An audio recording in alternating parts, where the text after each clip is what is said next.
Bueno, vamos a iniciar en respeto a los puntuales. Bueno, muy buenas tardes. Mi nombre es Elías Frey. Les pedimos apagar también sus celulares, por favor, porque es un poco distrayente para los expositores. Mi nombre es Elías Frey. Yo soy coordinador de una iniciativa nueva en la Secretaría de Hacienda que se instauró hace 15 meses, que se llama la Fuerza de Tarea Especial en CO2, que es una unidad donde vemos los aspectos económicos, financieros y fiscales del cambio climático. Obviamente, en todo esto, en la ecuación, hay muchos proyectos de infraestructura, programas y proyectos de inversión, y el tema del agua pues es un tema muy importante en las finanzas públicas. Voy a empezar, este panel, este segmento de este evento se llama Responsabilidad Social y el agua. Aquí es evidente que la responsabilidad social juega un papel determinante en el tema del cambio climático, dado, como lo han estado escuchando durante la mañana, la escasez de este vital líquido. Y en el contexto del cambio climático y de estas pláticas que se llevan a cabo el día de hoy, pues esto juega un papel determinante.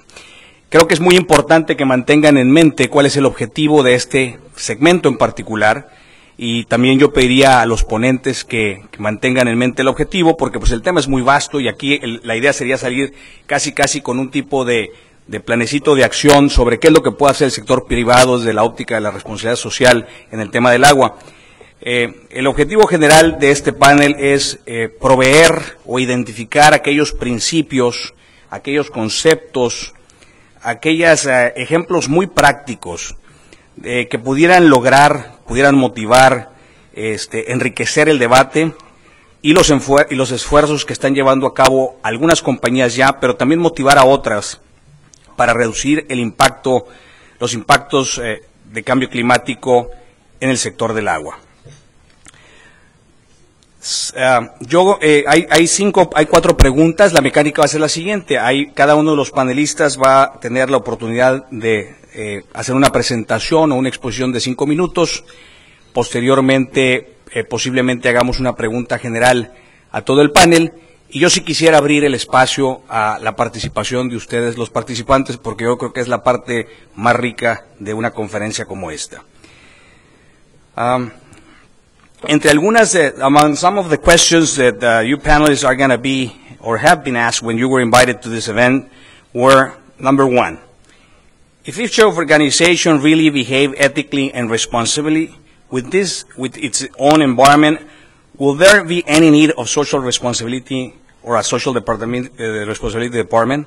Another question that was posted to the panelists when they were invited to this event.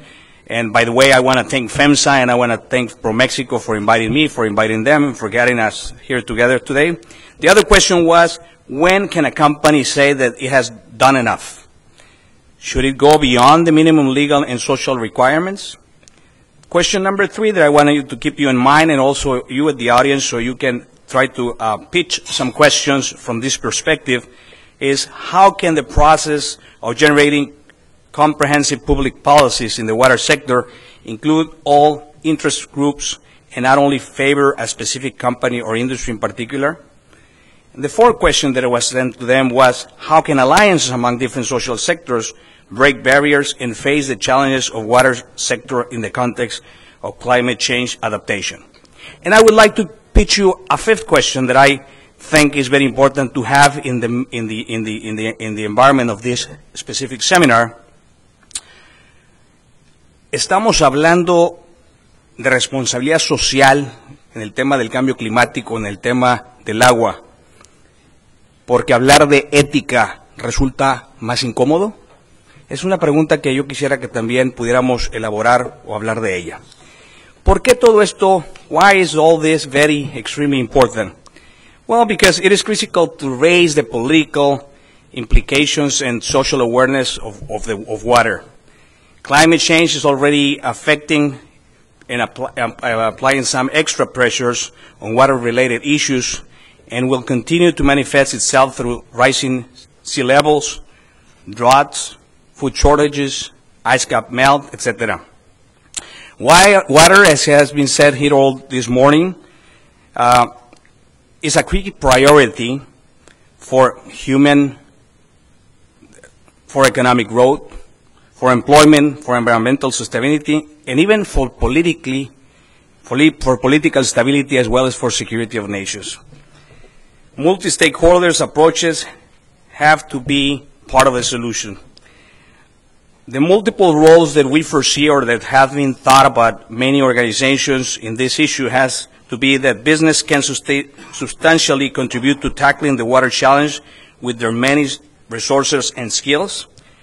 They are the driving forces in the creation of cost-effective technological solutions, in research and innovation, and have tangible expertise in water treatment, which can be put to good use.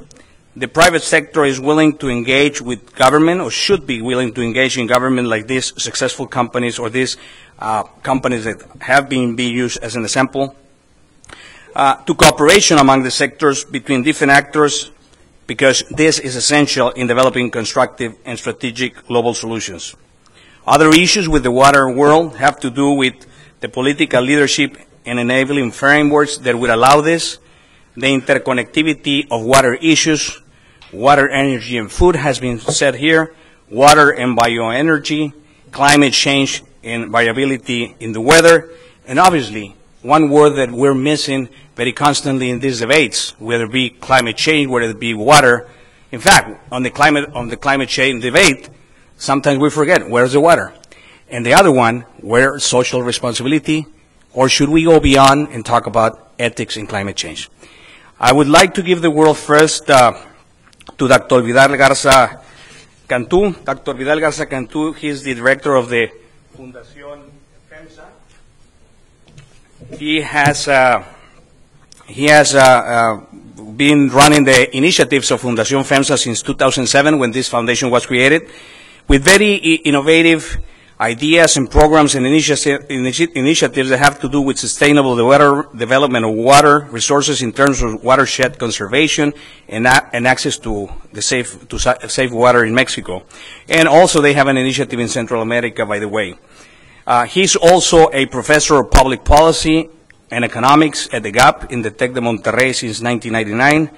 He has been associated director of and founder of the Escuelas de Graduados en Administración Pública y Políticas Públicas, el famoso GAP del Tecnológico Monterrey, from 2003 to 2006, while being a full-time professor also. Currently, he's a member level 1 of the National Research System in CONACYT, which is our research institution and group in Mexico. He has published articles in specialized magazines and co-authored a couple of books on public policy and inequality in Latin America. Since 1999, he has been also a regular editorialist of one of the largest newspapers in Mexico called Reforma, that you might have already read, some people coming from abroad, and El Norte, another newspaper from the region of Monterrey. His most recent book in 2009, last year, he published Políticas Públicas and Democracy in Latin America, the analysis of their implementation. Please help me welcome with a warm applause Dr. Vidal Garza Cantú.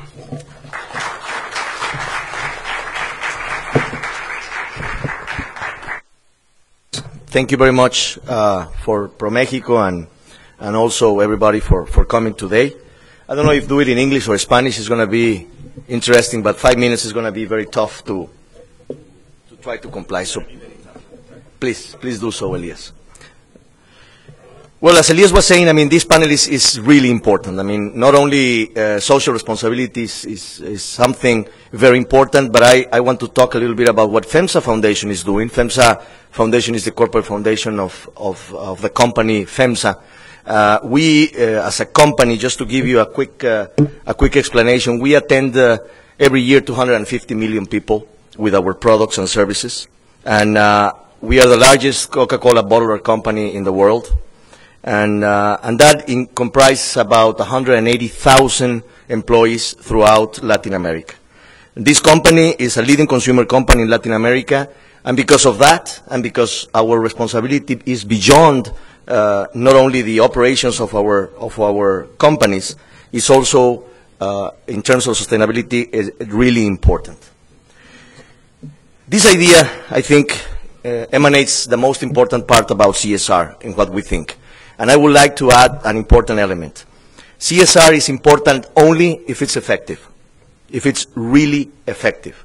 There are a lot of initiatives that are running around, but the most important ones are the ones that really have an impact on community, that really change patterns of behavior, and that really make a difference in the quality of life of our people. So for us, these elements have joined us in an important element, which I think is very relevant for this talk today, is that effective social responsibility in the water sector will require, evidently, a lot of efforts. One is definitely partnerships and alliances. There's no one single entity that could cope the challenges around water alone. We have to think, and it's one of our parts of the DNA of the company, that at the moment that you're acting within a sector, in this case of water, you have to be thinking on generating both social and economic value at the same time. You cannot generate only one of those elements. You have to generate both of them in order to be sustainable.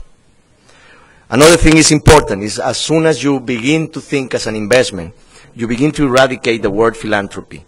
FEMSA Foundation does not do philanthropy. It does social investments in the water sector, particularly to help make what's the next step in this film or in this presentation, which is trying to address long-term impacts. We're thinking on the future, and we are thinking on that, building institutions and building legacies. We are thinking also of involving the community, and how do we make more of an inclusive business model. How do we generate sustainable results? I'm going to give you a couple of examples on the area of water very quickly. But as a social investment instrument, we are focused on returns, social returns. Our main relevant activity is to try to seek and extract what are the certain identifiable returns that we can do for our investments. And we have done that because that's the only way to guarantee long-term sustainability of these projects. One of the main ideas or the main restrictions is sometimes you help one idea and one particular moment. Let's talk about a flooding. But the idea to actually erase or be able to try to eliminate floodings in the future is that the watersheds are well conserved, are well kept, are kept in a very ordered manner. So for us, the second element, in order to get sustainable results in our CSR practices, is actually to focus on alliances, to do it with other institutions that think the way we think. And we really believe that when you are focused on a topic like water, particularly something that is very important for the community and is also extremely important for the company, you can find economies of scale and generate results. Let me give you some examples of what we have been doing in sustainable development of water resources. And for that also, the aspect of water is so ample that we need to focus. And we have focused in FEMSA Foundation in three main areas. Training and water centers. One of the biggest deficits in Latin America particularly is the lack of professionals of water in the areas. There are more than 8,000 operators of water throughout Latin America, and most of them are not well capable of maintaining, keeping, and taking good decisions around that well.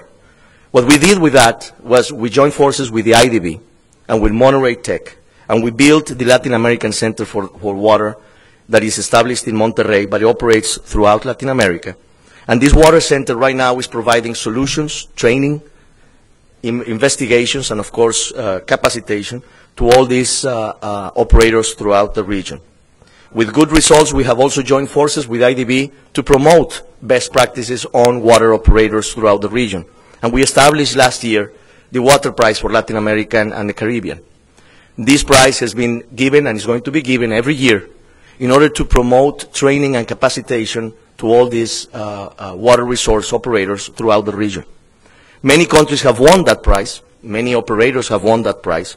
And our idea there is to actually promote a better practice around the water operators throughout Latin America. This is a little bit about 1 year of activities of FEMSA Foundation. Our impact right now, our beneficiaries, is to provide to almost 250,000 people throughout Mexico, Central America, Nicaragua, and Colombia, access to safe water and sanitation.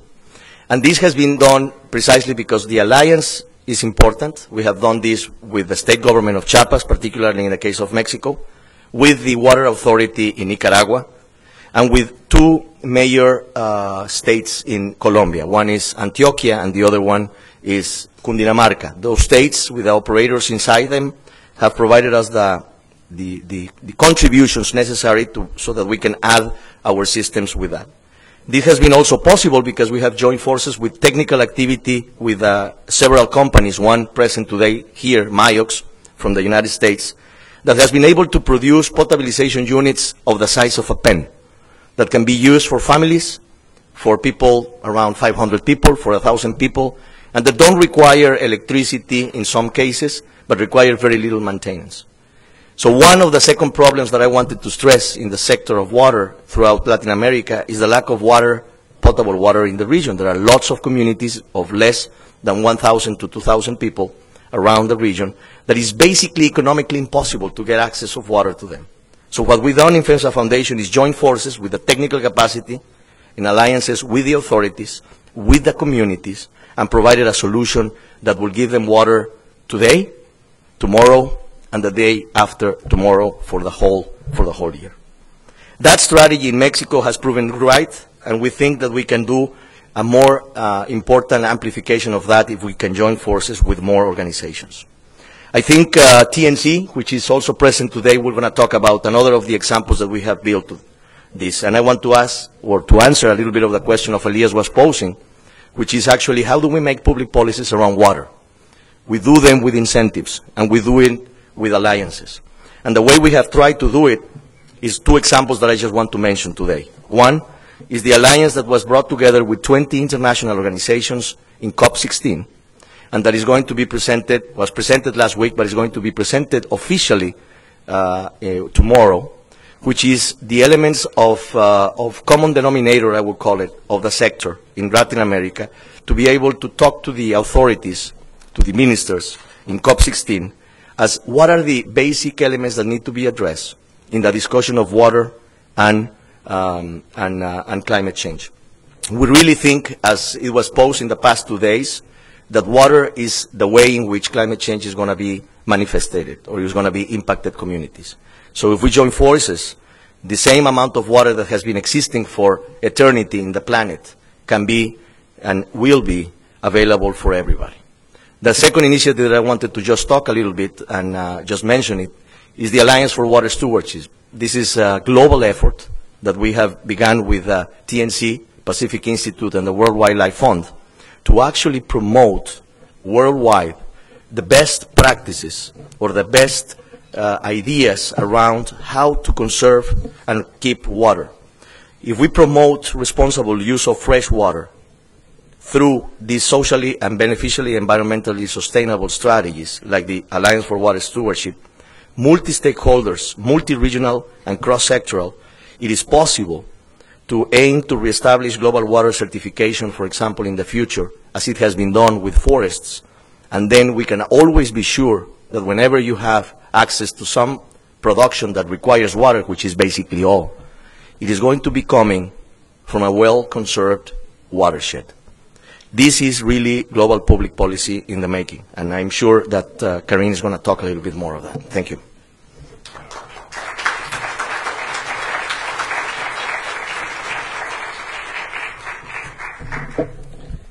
Qué bueno que usted me está ayudando ahí abajo a controlar el tiempo. Yo también ya había hecho mi cartelita, es más, yo voy a les voy a levantar esta tarjeta cuando falte 1 minuto, y cuando diga 0 minutos vamos a apagar el micrófono. Muchas gracias, doctor Garza, muy amable. Bueno, nuestra siguiente panelista, nuestra siguiente conferencista es Karen. How do you pronounce your last name? Kirshnan. Okay, she's from at the International Water Policy Center at the Nature Conservancy. She has a very impressive background in the water world. First of all, she's an environmental lawyer, and she has worked intensively to improve policies and procedures related to environmental management and resource conservation worldwide. As part of the External Affairs Department at the TNC, the Nature Conservancy, she has advised on the development of policy strategies with national governments, as well as multilateral organizations, institutions, with river basin organizations, and many other stakeholders and partners. Her areas of main focus have been to include river basin conservation, also payment for environmental services, but this in the water world, obviously, water and energy infrastructure, as well as development of hydropower and watershed protection. Before joining TNC, she worked at the World Resource Institute as Director of Access Initiative and the Partnership for Principle 10. I'm sure you're going to talk about something like that also. She managed two global very good secretariats aimed at improving information disclosure, transparency, and accountability in environmental decision-making. Prior to the World Resource Institute, Karen was also at the Population and Environmental Program Manager at the National Wildlife Federation, International Programs, as well as Director for the Western Newly Independent States and Director of the Environmental Law Program for the American Bar Association Central and Eastern Europe Law Institute. In addition, she has also worked a lot on the environment as an environmental attorney for science applications, international corporations, and for the Environmental Law Institute. And she has been an editor for the East Asian Legal Studies program at the University of Maryland School of Law. She received her Bachelor in Arts in Political Science from Duke University and her Juris Doctor from the University of Maryland School of Law. She has published extensively also in the area of international environmental policy and sustainable development, particularly on freshwater issues. She also served as the steering committee on Global Water Partnership and in the Gender and Water Alliance. She is also a co-chair at the UN Commission on Sustainable Development Freshwater Caucus, and I can go on and on and on and on. Please help me welcome also with a very warm applause, Lawyer Karen. Thank you. I'm feeling quite old right now, actually. Thank you. I know we've been given the time 5 minutes. I wasn't going to use a PowerPoint, but then I talked to my husband. He said, how could you not share some of the pictures from the Nature Conservancy around some of the work that we do? So just to be brief here, and some of it may not come clearly, but just briefly on the Nature Conservancy, for those of you who may not be familiar, we are a large conservation organization working in over 30 countries around the globe, working to protect biodiversity and have programs focused around freshwater conservation, which I am in, but also climate change, of course, with the folks here dedicated to working this week and last week, also marine protected areas and so forth. But one of the key things that we have done is really try to work hand in hand with the private sector around the issues of social responsibility. The focus here of these 2 weeks is obviously on climate change. I'm getting a signal here. Is it? Okay. Can you hear me? Okay. Is on climate change. And just as a brief reminder to everyone, the impacts on freshwater are extremely significant. Just keep in mind that freshwater ecosystems are being lost at a greater rate than marine and terrestrial systems. So of course we feel the impacts, we see the impacts in terms of floods, disasters, and so forth, but we also tend to forget the actual ecosystems themselves that are being lost at a very rapid rate. And this is having obviously impacts on economies and the social well-being of humans. Briefly, also, when we talk about climate change and water, we need to keep in mind that water is not carbon. I know sometimes we develop approaches and we think, well, let's just use this approach around social responsibility in one area and let's just adopt it in this other area. But we need to keep in mind water is not carbon. It's very complex. It's a local issue.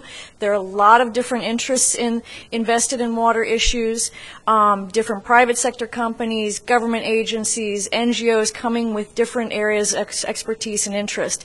And so we just can't take one approach and then we're going to say, well, we've solved all of the problems here. And there are others in terms of important emerging ideas in terms of companies working on measuring their impacts in watersheds, which I'll speak briefly into. But when we talk about impacts on water, some of the work that Vidal mentioned, the Alliance for Water Stewardship, which I'll talk about, is we've divided the categories of impacts into 4 areas: human health, spiritual and cultural well-being, economic opportunities, ecosystems, and species.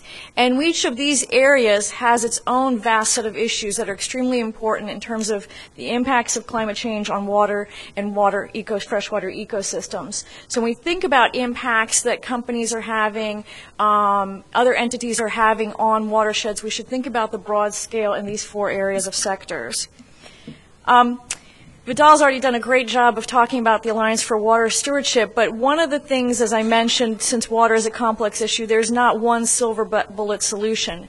And the other thing, too, Vidal, I thought mentioned, was very correct in saying it's not a philanthropy issue. It's really about all of us working together to try and address the challenges ahead of us. So we formed with other organizations the Alliance for Water Stewardship several years ago. The idea is to create the first global water stewardship standard system.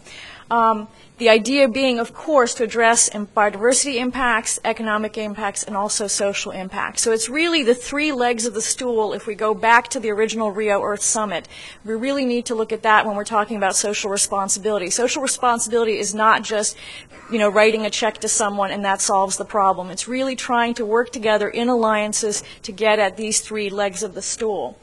So with the Alliance for Water Stewardship, what we've done is create this multi-stakeholder process to develop ultimately what will be a global certification program.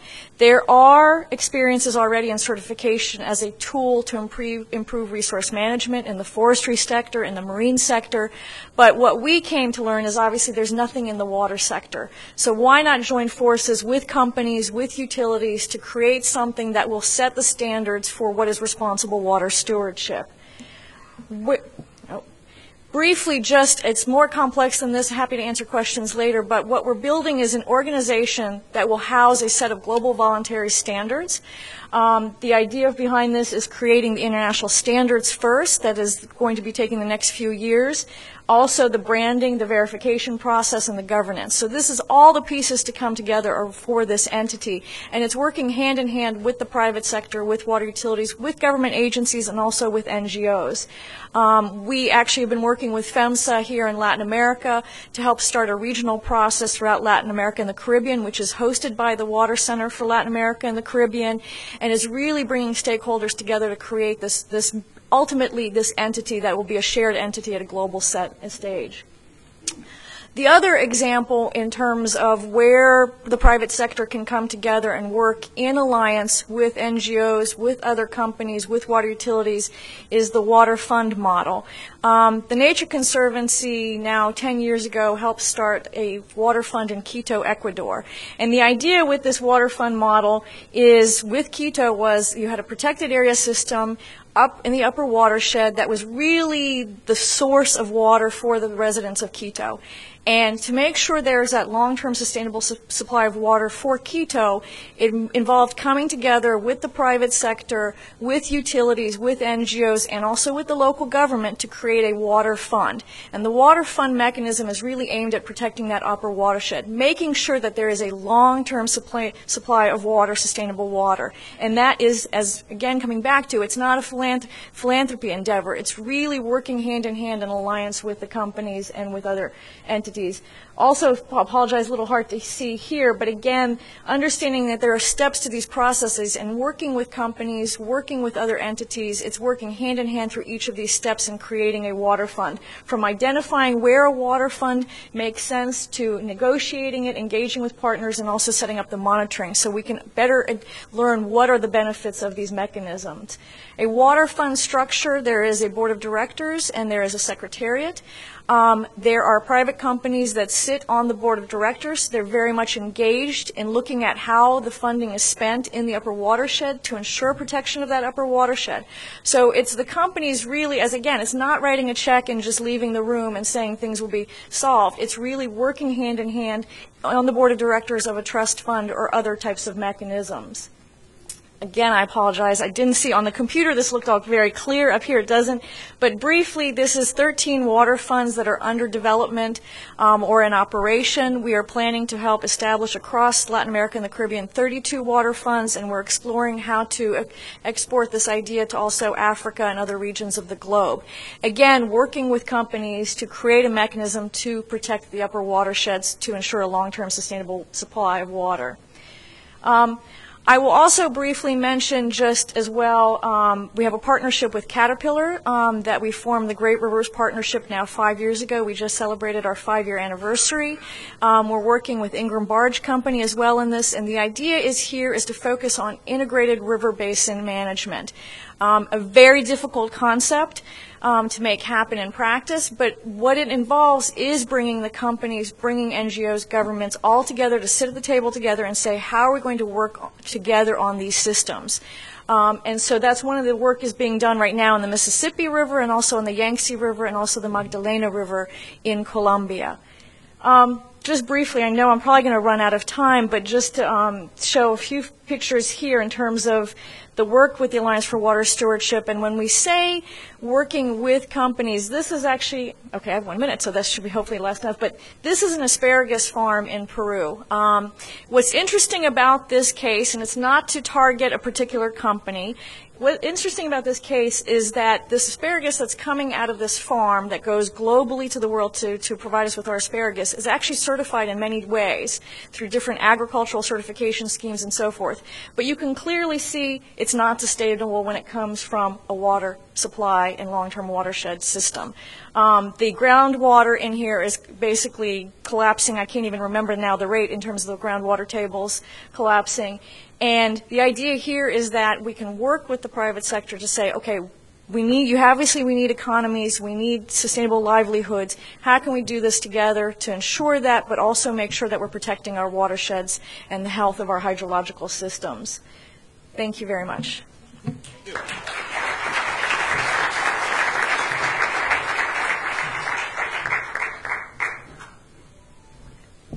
Muchas gracias, abogada, muchas gracias.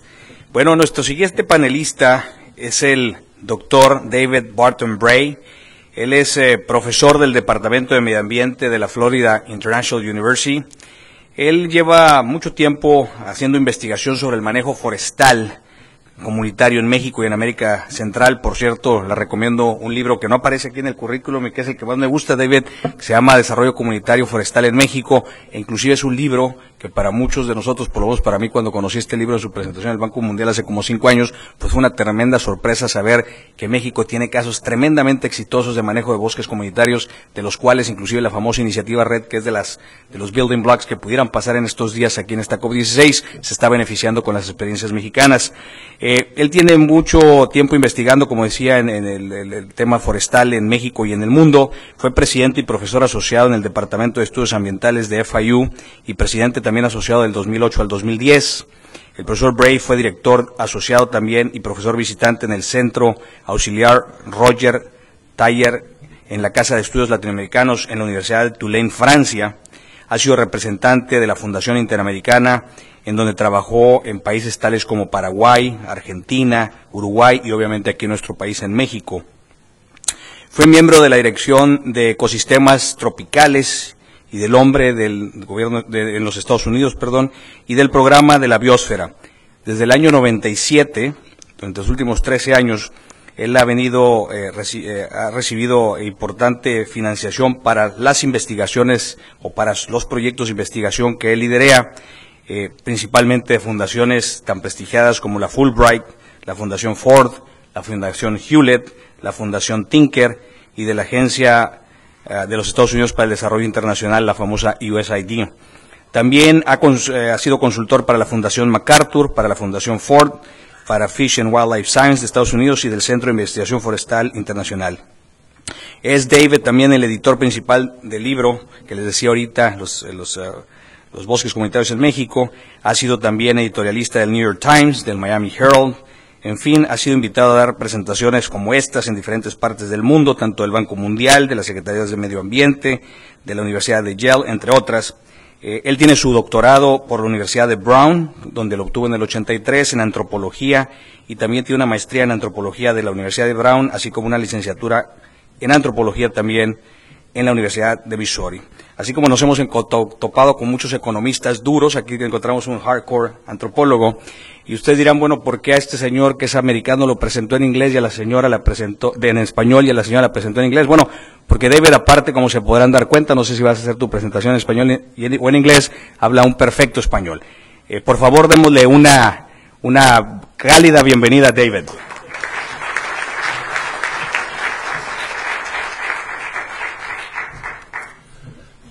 Elias, your introductions are taking 5 minutes. Thank you. James Hansen, the chief climatologist of NASA, has said that we're entering a planetary emergency. Other writers speak of the long emergency. We're entering an epoch of world history here where the convergence of high population rates, global climate change, and high population and other factors are going to cause huge stresses on the planet and on our social systems, on our ecological systems, and our political systems.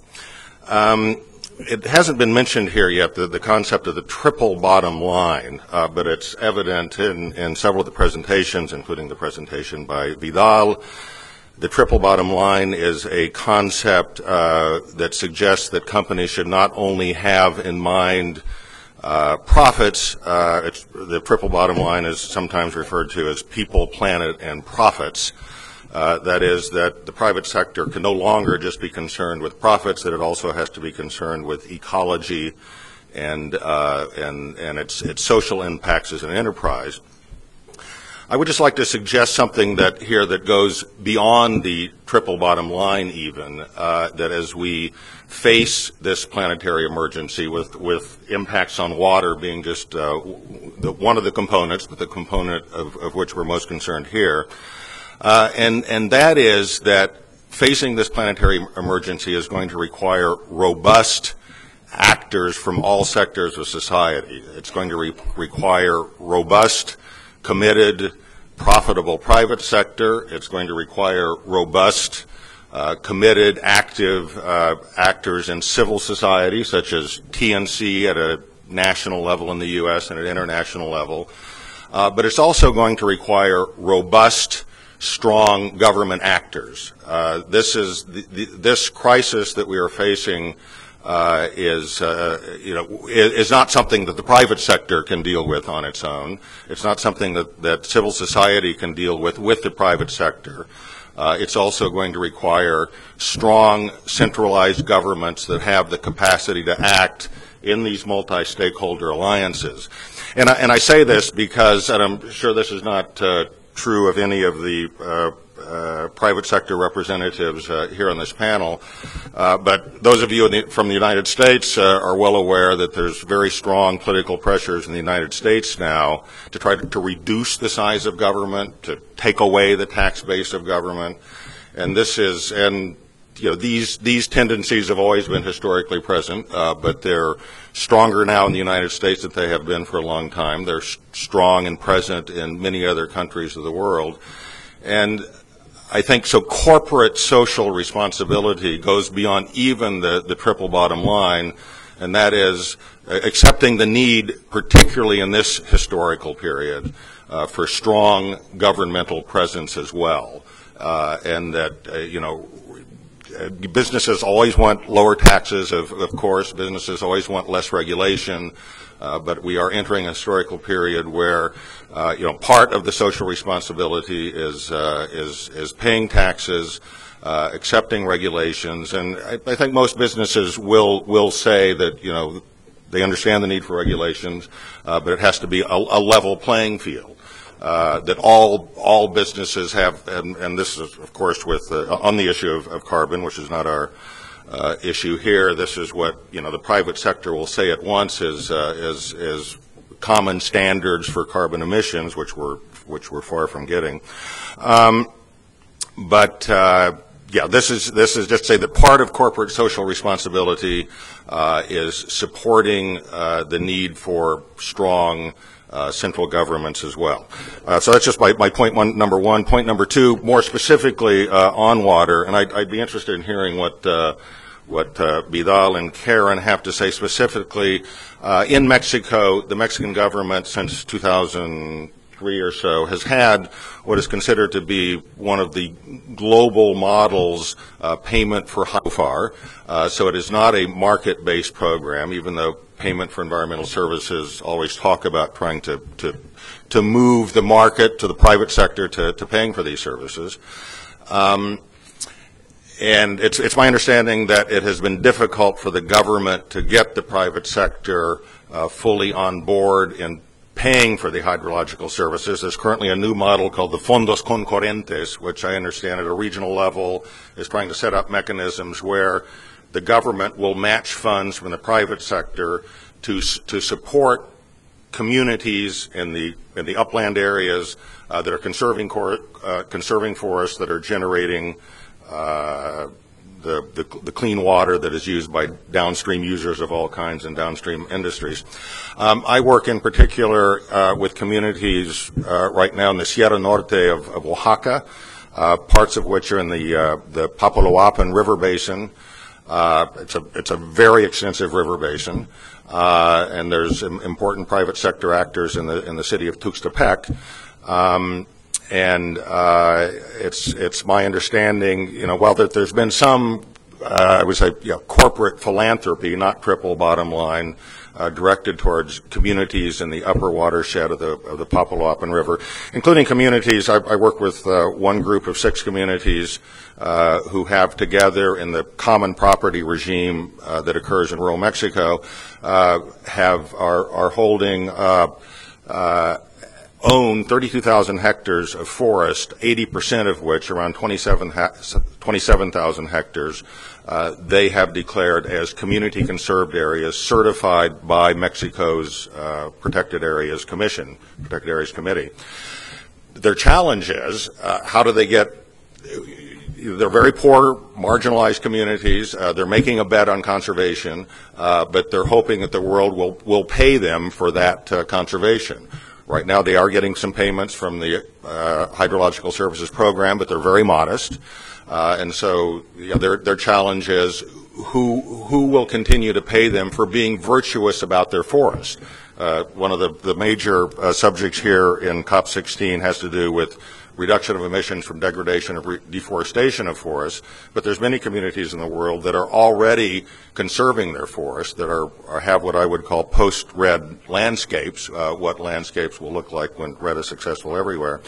So my challenge there to I think I'm right up on my time, is to ask of the private sector in Mexico and in the rest of the world specifically what can be done about payment for hydrological services, about paying communities who are being virtuous and communities who may need more help in being virtuous in reducing their deforestation. So thanks very much, Elias.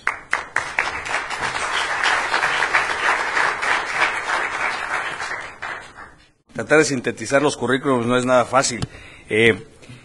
Bueno, nuestro cuarto panelista, nuestro penúltimo panelista es Rubén Avendaño. Él es director de Relaciones Institucionales de Empresas Públicas de Medellín. Él es un especialista en agua con mucho más de 15 años de experiencia en el sector del agua, particularmente en los aspectos de gobernanza, de regulación, de cambio institucional, de preparación y ejecución de proyectos y de participación precisamente en diferentes actividades de este sector. En la actualidad él trabaja con esta empresa, digo, a lo mejor para muchos no nos dice nada, pero es una de las empresas operadoras de agua más grandes y más exitosas, no nada más en Colombia, sino en América Latina, donde actualmente se desempeña, como decíamos, como director de las relaciones institucionales, y él es el responsable de la coordinación para el Fondo de Agua de Medellín y lo que viene siendo el componente de agua de la Iniciativa de Cambio Climático, Cooperación Internacional y Gobierno Corporativo, entre otras actividades dentro de su empresa. En su trayectoria profesional tiene también marcados éxitos que vale la pena destacar, como administrador de tareas en el Banco Interamericano de Desarrollo, en el BID, donde trabajó durante más de 10 años como administrador de tareas a cargo de la preparación y ejecución de proyectos de agua en diversos países de América Latina y también el Caribe. En el BID también dirigió con mucho éxito la preparación de lo que hoy se conoce como la Iniciativa de Agua y Saneamiento, que define el plan estratégico del BID para el periodo 2007-2011. Él estudió en la Universidad de Duke, también trabajó como consultor en el sector del agua y saneamiento relacionados para las empresas consultoras, tanto con el BID, en el PNUD, en la OPS, en el CAF, con la Corporación Andina de Fomento, y ha trabajado para los gobiernos de Colombia, de Argentina, de Venezuela y de Panamá. A lo largo de su carrera profesional, también Avendaño ha fungido como funcionario del sector público en Colombia, encabezando la aplicación de los primeros casos de participación del sector privado en los servicios de agua y saneamiento de Colombia, muy particularmente en Barranquilla, en Ponteria y Cartagena. Démosle una cálida recepción a nuestro visitante.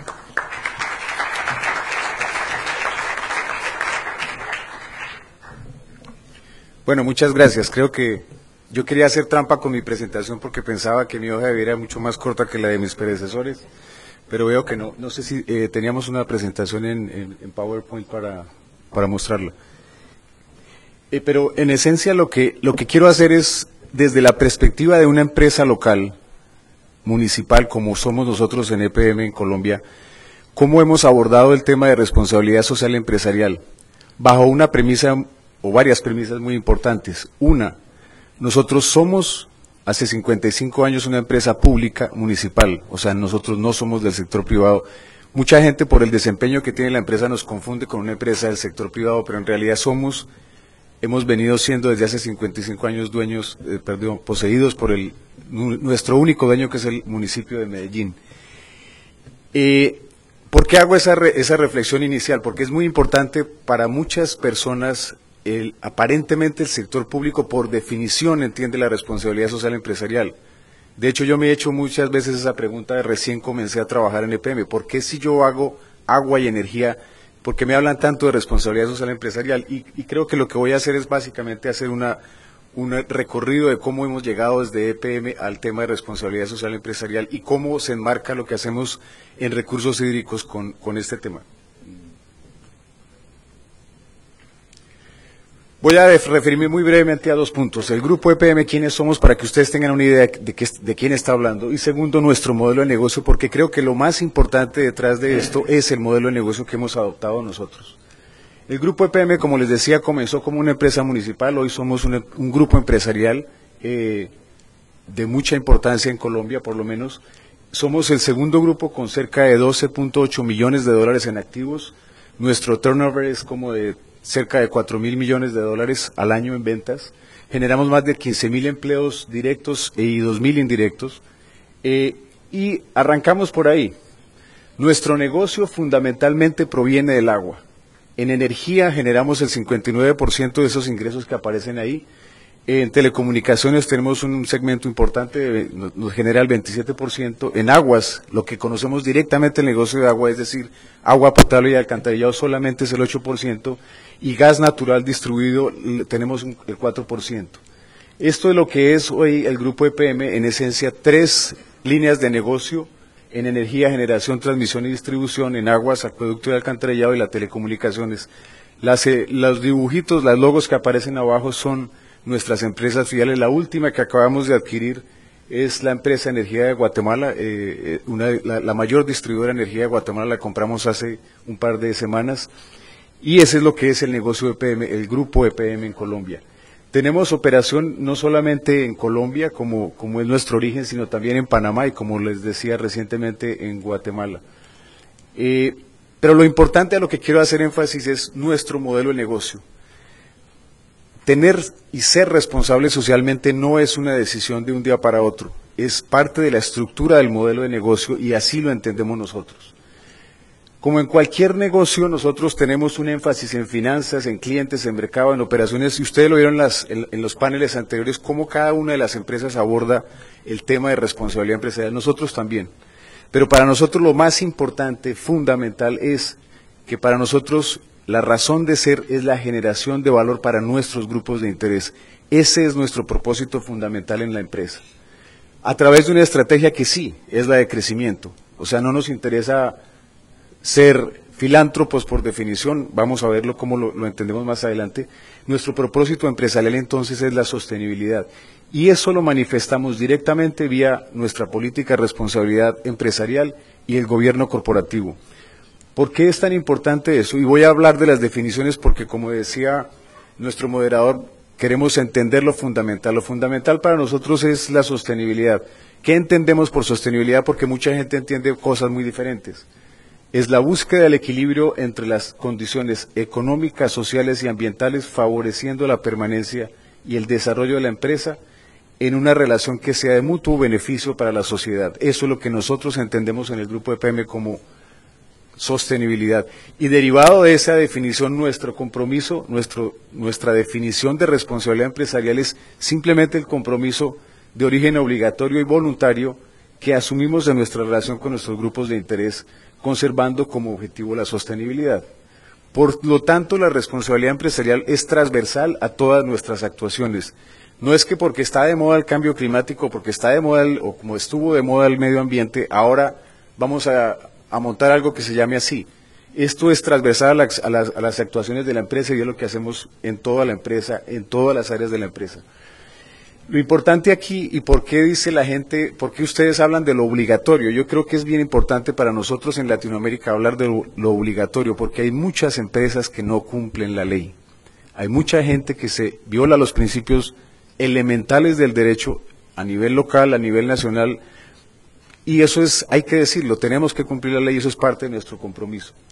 Por ende, para nosotros, como lo decía ahora, si en un análisis como este muy simple de actuaciones relacionadas con el objeto empresarial en el eje de las X y en el eje de la Y, la generación de valor, para nosotros no nos interesa ser asistencialistas ni filantrópicos. Para nosotros la responsabilidad social empresarial es mucho más allá. Vamos a actuaciones que sean eminentemente colaborativas con las sociedades donde trabajamos, es decir, donde la generación de valor sea para ellos y obviamente también para nosotros. Nosotros no podemos generar valor en una sociedad si nosotros mismos no generamos valor en nuestra propia empresa. Y solamente hacemos intervenciones en las cuales generemos valor para ambos, tanto para el dueño como para los grupos de interés con los cuales nos relacionamos.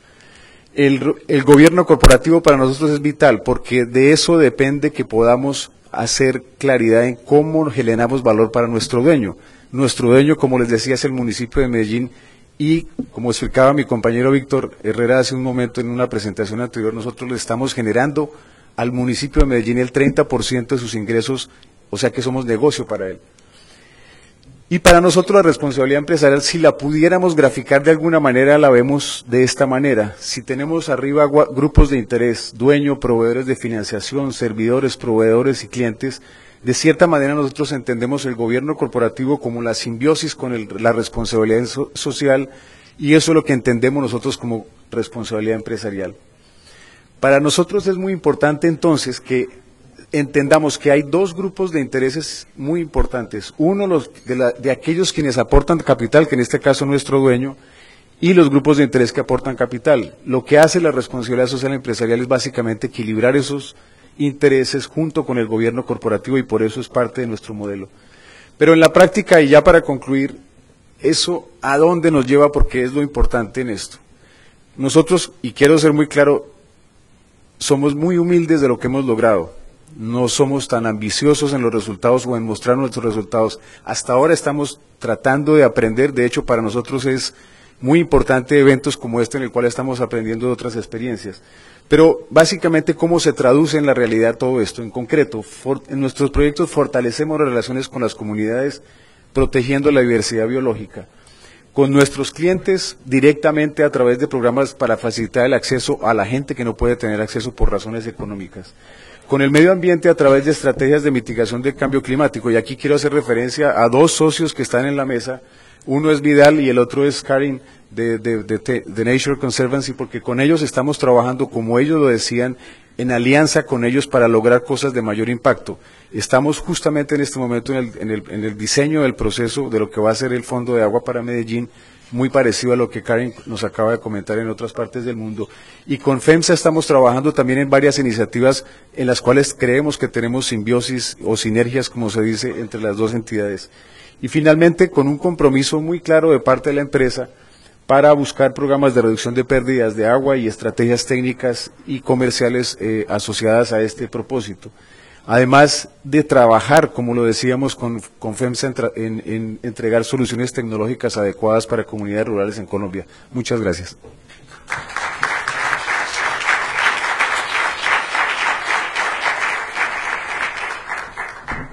Muchas gracias, Rubén. No sé si necesitas estas notitas. Bueno, ya hemos llegado a nuestro último panelista, para luego pasar a tratar de entrar en estas preguntas que les vamos a hacer, tanto nosotros como ustedes. Bueno, el último panelista también me da mucho gusto, al igual que los anteriores, de presentárselos a ustedes. Es el doctor Teodore Panayotou. Él fue durante mucho tiempo, durante más de 15 años, director del Programa de Medio Ambiente y Desarrollo Sostenible del Centro para el Desarrollo Internacional de la Universidad de Harvard. Antes de incorporarse en la Universidad de Harvard, él fue un economista también de la Fundación Rockefeller, con sede en el sureste asiático. En la década de los 90 ha tenido muchos logros, pero en la década de los 90 fue uno de los primeros economistas ambientales en proponer y probar la famosa hipótesis de la curva ambiental de Kuznets, que es la relación no lineal entre la calidad del medio ambiente y el crecimiento económico. Por supuesto que no nos va a dar una clase de eso el día de hoy. En los años anteriores al protocolo de Kioto, Teodoro Panayotou también contribuyó al desarrollo de la implementación conjunta, al famoso comercio de emisiones, de los mecanismos para un desarrollo limpio, y fue también capacitador y entrenador de muchos tomadores de decisiones en organizaciones internacionales sobre la economía del cambio climático a través de sus talleres que llevaba a cabo año tras año en la Universidad de Harvard. Ha sido bien interesante ver cómo muchos de los que están aquí presentes, estoy seguro que aquí en todos los salones que vamos se encuentra exalumnos que le andan reclamando todas sus calificaciones, pero tiene muchos exalumnos en este ambiente del cambio climático, el doctor Panayotou. Él también, entre otras cosas, o entre otros muchos logros, para no extenderme más, fue uno de los miembros del IPCC que recibió el Premio Nobel conjunto con el ex vicepresidente Al Gore, con el doctor Pachauri, con todos ellos. En la actualidad él lidera el Cyprus Institute for International Management, que es una institución muy sui generis de educación superior de alta dirección, donde participan con maestros de más de 50 instituciones. Ha escrito muchísimos libros, ha sido asesor de presidentes como el presidente Clinton, el presidente Collor de Mello en Brasil, el primer ministro de China, en Indonesia con el doctor Suharto, en Rusia con Boris Yeltsin, en Tailandia, y también me podría extender mucho. Ya ha sido asesor del Banco Mundial, del PNUD, del PENUMA, de la FAO, de USAID, y hoy me honro también mucho en decir que es uno de mis compañeros, fue mi maestro de economía medioambiental, y hoy me honro en tenerlo como compañero y como supervisor en esta fuerza de tarea especial que hemos integrado en la Secretaría de Hacienda, en la Subsecretaría de Egresos, para analizar aspectos económicos, financieros y fiscales del cambio climático. Démosle una cálida bienvenida también al doctor Teodore Panayotou.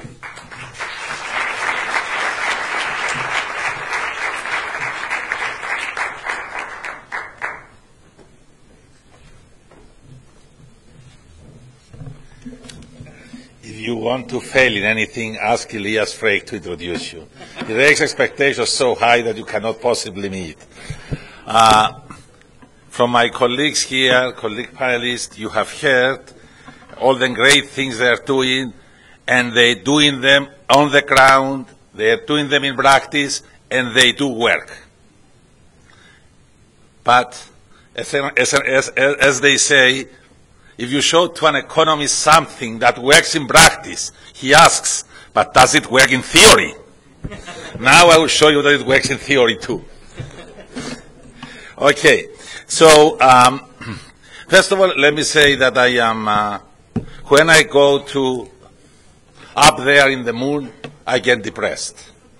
When I come here or at the World Climate Summit or here at the Green Solutions, I get optimistic, enthusiastic, and I tell you for the past 4 days now I haven't been able to go back to the moon. I stay down on Earth here. Okay.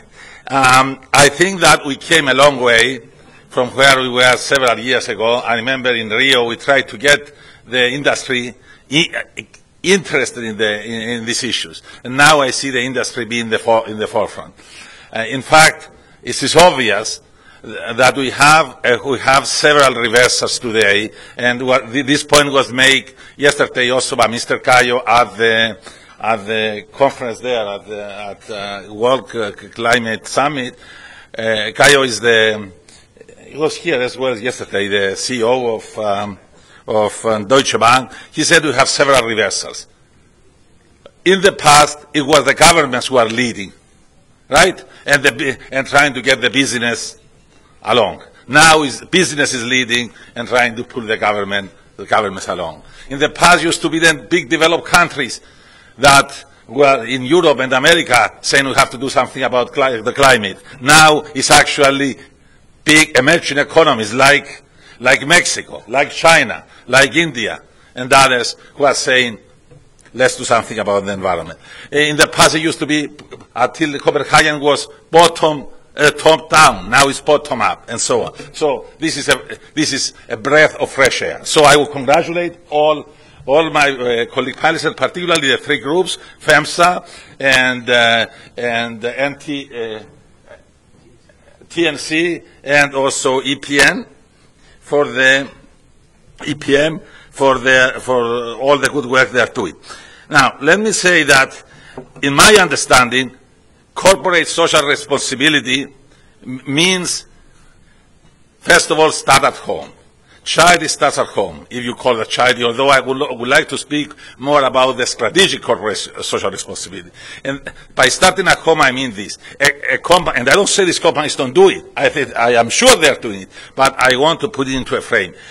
The first and foremost, a company should ask itself, what is my own footprint? Carbon footprint, water footprint, and so on, in my own operations. So first of all, we have to clean our own operations. Second, we have to ask, what about our value chain? Left and right. Left, the supply chain. All our suppliers, have they cleaned their act? Can we influence them to clean their act? Can we influence them to also reduce their water and carbon footprint? We should try in every way to do that. And on the other hand, the customers, the distributors, all the whole value chain. Once we do that, then I say we met what I will call our ethical responsibility. This is our ethical responsibility. But of course, to answer Elias' question, meeting our ethical responsibility is our duty, something we have to do. But is that enough? Shouldn't a business gives back to society, a business that takes so much from society and from nature, give back to it? And this brings the issue of social responsibility. The type of things that so eloquently Vidal has described. Now, in terms of that social responsibility, of course, in society there are so many problems. So many problems. Can a company, even a big one, solve all these problems? No. So a company should focus on those problems that it has competitive advantage in solving. Those problems of which it has special resources. Problems that relate to its own operational strategy. And very appropriately, FEMSA, being in the area that deals with water, or Coca-Cola, the same with PepsiCo and so on, in trying to focus on social issues that have to do with water, because they can do much more good in that, but moreover, because this is going to be more sustainable. If a business gets involved in something that will have also benefits for itself, it creates value not only for the society but for itself as well, the company will be able to do more and for a longer time. Let me say a few things now about climate change and water.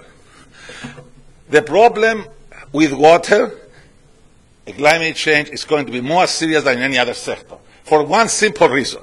Because we have a compounded problem of mispricing of water and mispricing carbon. Water is severely underpriced. Understand in Mexico is probably even given free to the farmers, or nearly free.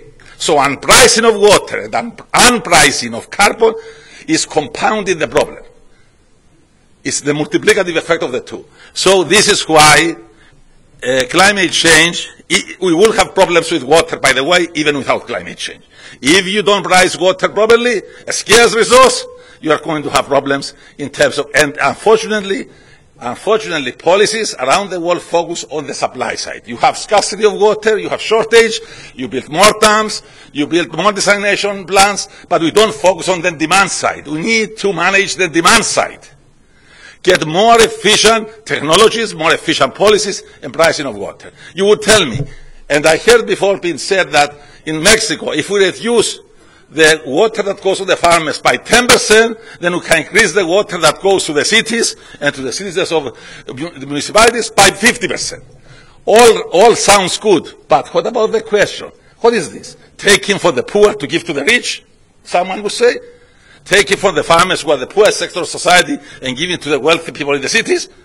So, while economically sounds good, socially does not sound good. So, the burden will be, and I call on both on academics, but also the companies to think of ways in which, yes, we should price water for farmers, we should move water from agriculture to industry and to urban areas, but we have to find a way to make the farmers better off in the process, not worse off. The other thing, which is also important thing to focus on, the McKinsey group, the McKinsey company, and the presentation we saw before here, very appropriately and very usefully, they have built this McKinsey curve which show which investments or which projects will be actually negative cost below the line. Negative cost means you can do them and make money in the process, and which ones involve certain costs. But the big question is this. When you look at this curve, you say to yourself, why people are not doing these things with negative cost? Are they rational? Are they stupid? Or are they lazy? Because if they can make money out of it, why they are not doing it? You're wondering. Of course, there are very good reasons why people they don't do it. There is a finance problem. Of course, the McKinsey team, what it did, it estimated the net present value by taking the future stream of benefits, discount it to the present, and compare it to the cost. And indeed, they found that the present value of benefits exceed the current investment cost. But are people able to do that investment? Do they have the money? Can they borrow? Do they have the collateral? Do they have low enough discount to do that? And the other problem, capacity. Do people understand? Do they have the capacity to develop the projects? Another problem, institutional issues. If you have subsidies for water and so on, people will, or give the water free, people will not find it profitable to do these things. There are several issues such as this. I think that the business, such as FEMSA and others, can help in this way, and of course McKinsey as well, they can help in this area to find solutions to those financing and capacity constraints and institutional constraints that people are facing in harvesting and tasting those low-hanging, tasty fruits, which are below the curve. The last point. Okay. Now, I think the business, what business is doing now, and has been doing this far, regarding is corporate social responsibility in the water area, in the climate change area, and so on, is wonderful, is good, and so on. And if down the street on the moon they were making significant progress towards a binding agreement, then I would say business is on the right trajectory. But what we are looking at now is that it's going to take a long time before we have such an agreement. This creates a new responsibility for the business to assume additional measures, both as a stopgap and to prime the pump, to move the process faster, to catalyze change, to bring the governments along. And in that area, the business has three very strong allies. The three very strong allies is the civil society, are the universities, the educational institutions, the scientists, the economists, the sociologists, and so on, are the media, and who else? These are the three. So, I worry maybe there are some others here. Please volunteer. You are here. So, I conclude by saying that investing in better, in more efficient management of water, not only on the supply side, but also on the demand side, and helping out communities better manage their resources, it is not only socially responsible behavior for companies, it is also a very profitable activity to do, because remember, companies, unlike governments and unlike poor people, companies can take a longer horizon. They can use lower discount rates of the future. People who are living a hand-to-mouth existence, the poor people, don't have that luxury. Governments who have to be re-elected every 4 years, fortunately in Mexico you have every 6 years, that's a smart thing, but in the United States every 4 years, which means it takes the new government 1 year to learn the ropes, second year does some good things, third year begins to think about the next election, and in the US actually you don't even have that, because every 2 years you have elections. If it's not for president, it's for the Congress. Therefore, you see the results. The results are that you cannot even get one piece of legislation through the US Congress about climate change. And at the end, remember, it is Mexico, it is China, it is India, it is Indonesia, it is Brazil who are going to lead the way. So thank you all very much.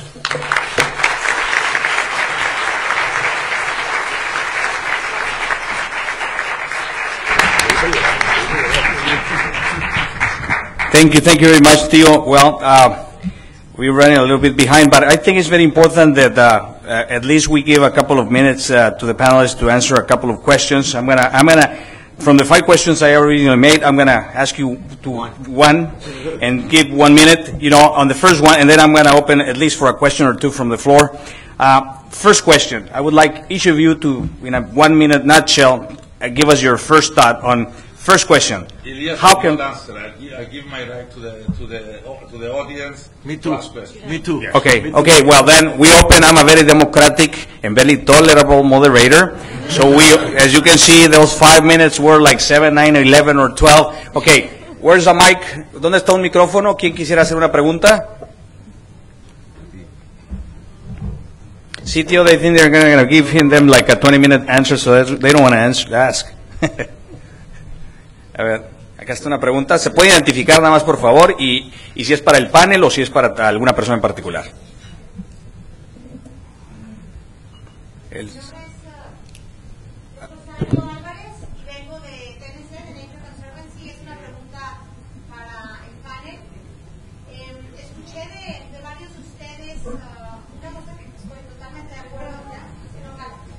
Pero sí se oye, tiene buena voz. Pero creo que no pueden traducir. Sí. Mi pregunta es para el panel. Escuché de varios de ustedes algo con lo que estoy totalmente de acuerdo, en donde el tema de filantropía cada vez es algo menos atractivo para la industria. Y me pregunto también lo siguiente, en Latinoamérica las comunidades, los gobiernos locales muchas veces no están en condiciones de empezar a hacer inversiones o ser socios de la industria en este modelo que ustedes están ahorita comentando. ¿De dónde debería o de dónde debe venir esta parte inicial para poder poner a las comunidades y a los gobiernos locales en una posición de empezar a hacer negocios y dejar de recibir dádivas o subsidios. ¿Quién quiere iniciar primero o las damas primero? ¿Quién quiere ser primero? Bueno, Rosario, a ver, me voy a aventar el ruedo, voy a contestar rápido en esto. Yo creo que el liderazgo en esa iniciativa tiene que venir de cualquiera de esas tres partes, ¿sí? Puede ser la comunidad, puede ser la misma autoridad local o puede ser alguna empresa con sentido de responsabilidad social que quiera realmente convocada hacia eso. Yo creo que aquí el tema es que debe de haber una mucha confianza y muy buena comunicación, ¿sí? O sea, las iniciativas que cada vez encontramos más en el tema del agua deben y se están dando en muchos aspectos, se están focalizando muy bien. Nosotros en Fundación FEMSA solamente hacemos tres cosas, ¿no? Capacity building, o sea, formar más capacidad institucional en los organismos operadores de agua. 2, acceso de agua en donde no hay agua potable, con sistemas innovadores. Y 3, conservación de las cuencas. Si pudiéramos escoger más temas de agua, pues sería una labor más de Conagua, pero para eso está Conagua. Nosotros nos focalizamos aquí porque ahí pensamos que es donde podemos tener un mayor impacto social, un return social positivo. Y las comunidades lo han visto muy bien, les parece bien. Entonces yo creo que el liderazgo, volviendo a esa pregunta, creo que debe ser de los tres, y con mucha confianza. Arrancar y poner el ejemplo y pues sumar más, porque es lo que queremos hacer, ¿no? Gracias. Yo iba a proponer como modificación al programa que leyéramos el CV de Elías, pero pero ya lo vamos a dejar para lo último. Pero yendo a la pregunta, lo podemos leer después. Yendo a la pregunta, yo creo que las preguntas de liderazgo, yo recuerdo mucho un evento de estos de Harvard sobre liderazgo. Y la pregunta es cuando tú te haces la pregunta de liderazgo, ¿a quién se la haces? Te la tienes que hacer a ti mismo.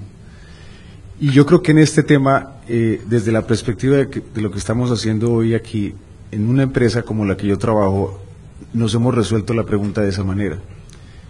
Si tú te das cuenta de que hay un problema de largo plazo, es tu responsabilidad y punto. Y eso implica tareas que van mucho más allá de las que son las tradicionales de una empresa y que te ponen en algo que ya lo mencionaron los que me antecedieron la palabra con el tema de políticas públicas. Y como lo decía Elías o tal vez el profesor Panayot, nosotros nos toca liderar políticas públicas, nos toca ayudar a diseñar esas políticas públicas, probablemente no implementarlas porque esa no es nuestra tarea, pero entendemos la responsabilidad social empresarial como hasta allá, es decir, todo lo que yo pueda visualizar, de poner en conocimiento, de empoderar a alguien, es decir, de liderar, es una responsabilidad que le cae directamente a quien se dé cuenta, sea él empresa, sea él gobierno, sea él comunidad, sea él quien sea ciudadano. Creo que esa es la forma de entenderlo.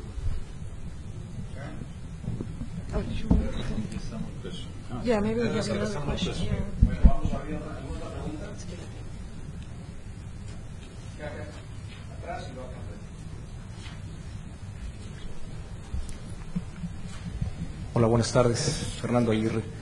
Nada más para preguntarles a ese tipo de organizaciones donde, como bien comentaban, dejaron a un lado ya el tema de la filantropía y van ahora a sostenibilidad en la responsabilidad social.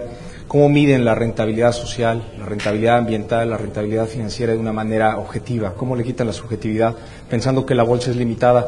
¿Cómo, por ejemplo, esos tres proyectos que comentabas, Vidal, cómo maximizan el beneficio de esa bolsa limitada en proyectos con más rentabilidad social o más rentabilidad ambiental, por ejemplo? Gracias. Obviamente le diste al clavo con esa pregunta porque es cierto, o sea, los recursos siempre son limitados en una empresa, también, en todos lados son limitados, ¿no? Entonces, la forma en que lo maximizamos es qué tanto multiplicamos recursos de la comunidad en el destino. Ahorita te enseñaba lo de acceso de agua, estamos teniendo ya ahorita Fundación FEMSA efectos de 7, casi 7, ¿no? 5.7, en algunos casos 7.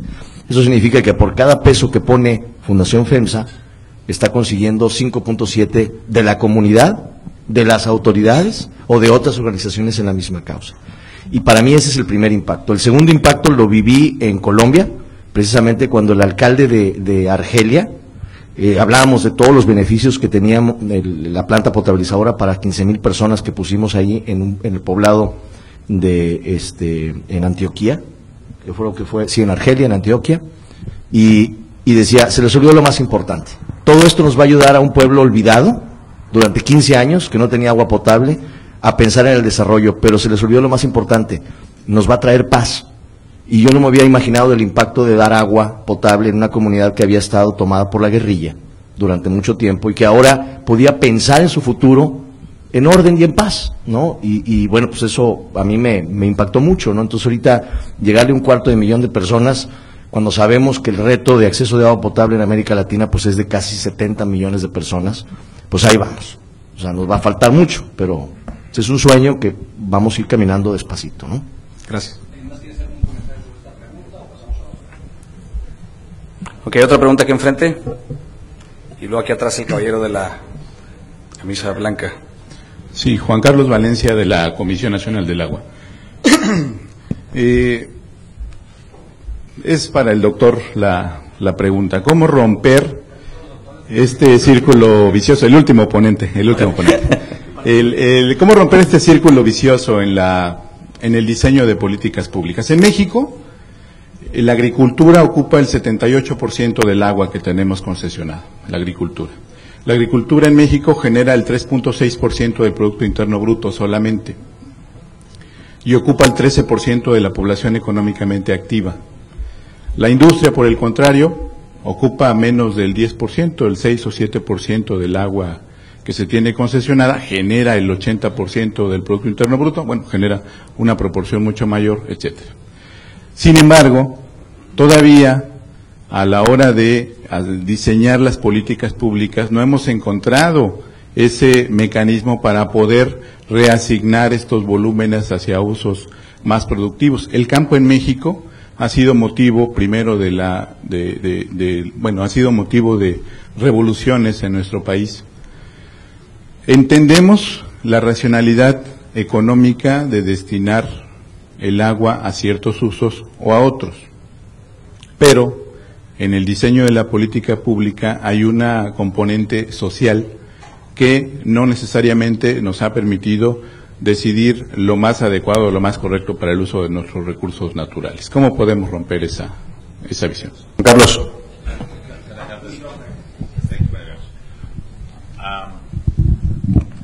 Thank you. That was a very good question, and it has a rather simple answer.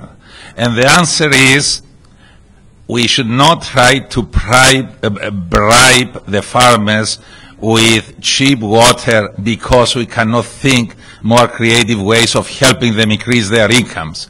The way to help the farmers is to help them move to higher value crops, where they are getting a higher return for their land, a higher return for water.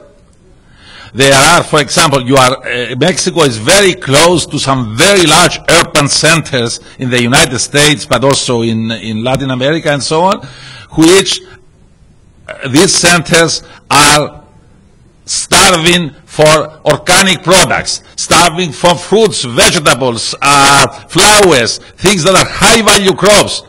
Having the farmers or produce just corn and wheat and rice, which are commodities where there is no much profit, there is no so much future in that. And those crops may require a lot of water, while a much better use of water is in higher value crops, where they get higher incomes, more productive use of water, more productive use of land, and that will release a lot of water which you can shift to the cities, so you make better of the farmers and make better of the cities. We should not try to keep the farmers' mouths shut from complaining, but by giving them cheap water, which at the end is not sustainable for them or for us. This is my answer. But beyond that, any policy has to be designed specifically for particular areas. I am not the expert, even though I worked for a few years in Mexico. I'm not the expert for it. It's exactly what my colleague panelist from Colombia said, is that we as a business sector, to working with the civil society and so on, and with academia, we should try to help design new policies, not to implement them, but to design them, and to help the governments come up with the right policies, rather than leaving the responsibility all to the government. Because there is a lot of expertise in the private sector. You know how to build good business models. You know how to make things work. People in the government are not necessarily, their best expertise is not business models. And you need a good business model for the farmers. Thank you. Acá el caballero de la camisa blanca.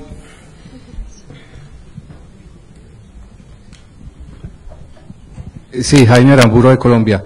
¿Cómo ven ustedes en este marco de la responsabilidad social empresarial que algunas comunidades que tienen propiedad de los recursos naturales, digamos, tengan participación accionaria dentro de los proyectos productivos, y si, digamos, las empresas estarían dispuestas a compartir sus utilidades con ese accionista dentro del proyecto productivo?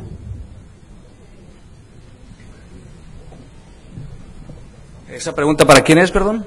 David, you want to take a shot at it? Bueno, no puedo contestar la pregunta en cuanto al agua, pero sí puedo en cuanto a los bosques de México. Y sucede que en México hay un sistema de propiedad común en el campo. O sea, comunidades que tienen derechos como comunidad a un territorio, son los dueños en común de un territorio y de un bosque determinado. Entonces, ha habido un proceso histórico en México donde han podido aprender todos los aspectos de forestería industrial, de cómo cortar la madera, cómo hacer inventarios, tener aserraderos, o todo el proceso de integración vertical de una industria forestal. Y ellos sí son los accionistas, son los dueños en común de ese bosque y de esa industria forestal. Pero en agua yo creo que es otro asunto. I would just add just one word about. I think that Mexico has certain areas that have so much progress. That is a leader in the world, and it should build on that and promote elsewhere. For example, as David mentioned, the payment for hydrological services. This is a great idea. I think also they do it in a few other countries. I don't know about Colombia, but I know in Brazil they are doing this. Costa Rica, for example. This is great. This is a great idea and should be built on and universalized. Another great idea. You know, around the world, they have problems with forests because forests are not owned by anybody, open access. Here in Mexico, you have this idea of ejidos owning their forests, community forests. So it's good to help those communities better manage the forests and benefit from the services that these forests provide, whether it's carbon or water protection or hydrological services, whatever, biodiversity. So these are some good things that are happening in this country that should be built on and broadcast to the rest of the world, so because they will be helpful elsewhere as well. Thank you. Listo, bueno, vamos a pasar ahora, seguramente hay muchas preguntas, pero ya nos colgamos bastante. Vamos a pedirle al ingeniero Rabín que nos comparta algunas conclusiones de este tan interesante panel con nuestros 5 expertos, a quienes antes de que se nos vayan yo les pido, ¿quieres pasar para acá? Por favor. Un aplauso para nuestros panelistas.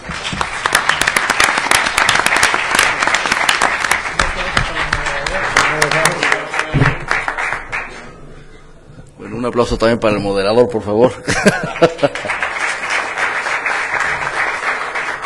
Muy bien. Bueno, pues muchas gracias a todos. Yo creo que lo principal es que pues se ha tenido un debate muy rico, muy importante. Hemos ya excedido el tiempo. Moderador, gracias por conducir esta sesión y que ha sido posible, dentro de lo que cabe, a pesar de que nos hemos pasado un poco de tiempo, ser bastante eficientes en el uso del mismo. Voy a comentar algunas conclusiones. Por supuesto no son las únicas, seguramente debe haber más, pero espero poder haber completado, digamos, la esencia de lo que se ha dicho en este importante evento.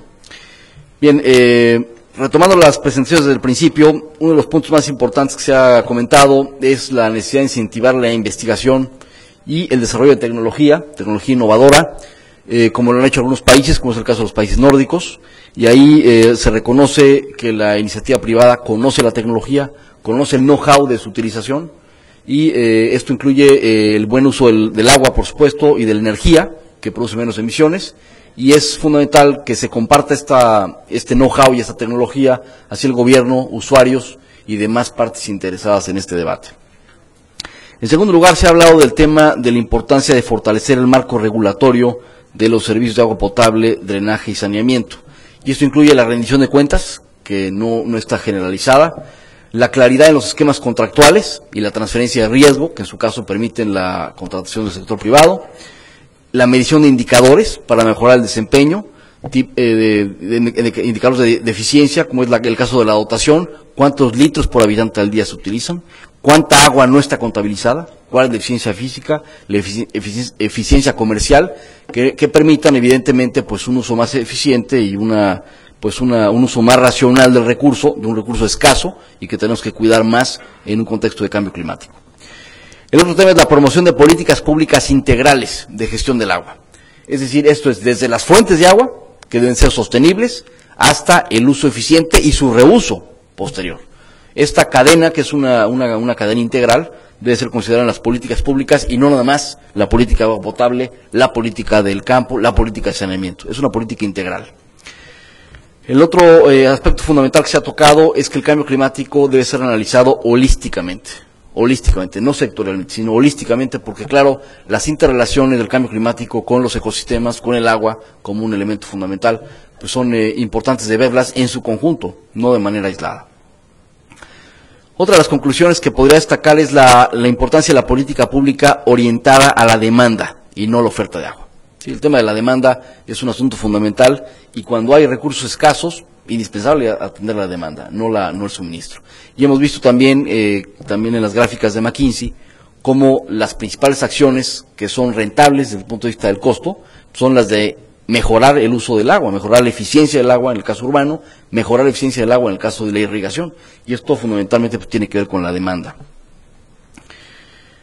Bien, el otro tema que creo que es muy importante desde el punto de vista de la parte de agua potable es que los servicios de agua potable eficientes y bien administrados pueden ser rentables incluso para la autoridad pública, incluso para los municipios. Y de hecho, la presentación de Empresas Públicas de Medellín habló de que la empresa reparte dividendos al municipio, ¿no?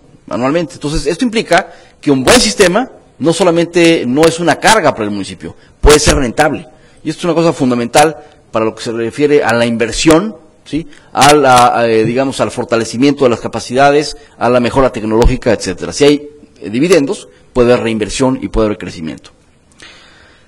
El aspecto que se ha tocado en las últimas mesas, pues destacaría yo la importancia de la alianza de instituciones robustas, que incluyen por supuesto al gobierno, a las empresas y a la sociedad civil y por supuesto a las universidades. Es decir, una alianza fructífera que permita hacer frente al enorme reto que tenemos en este momento.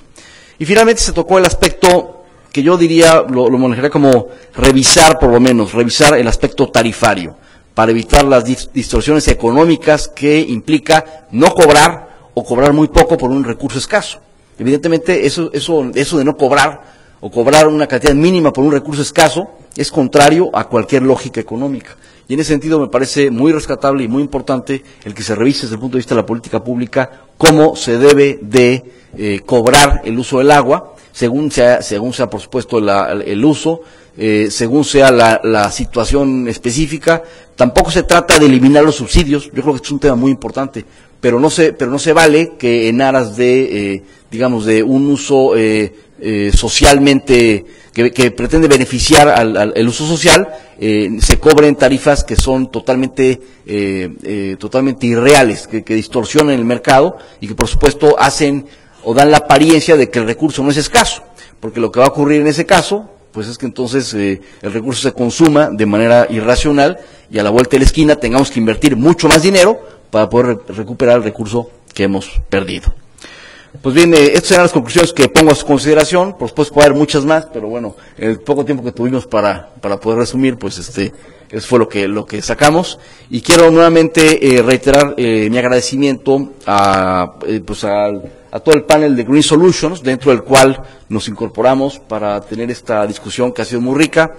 Quiero también agradecer a la gente de Conagua que ha hecho posible este panel, que han pues que han hecho posible la organización del mismo, al licenciado Aldo Ibáñez, que tiene que ver con la parte de organismos operadores, a Estrellita Fuentes Nava, que ha estado involucrada en todo el tema, principalmente de organización de este evento, a sus colaboradores, y a todos los que han participado y han hecho posible este exitoso panel. Muchas gracias.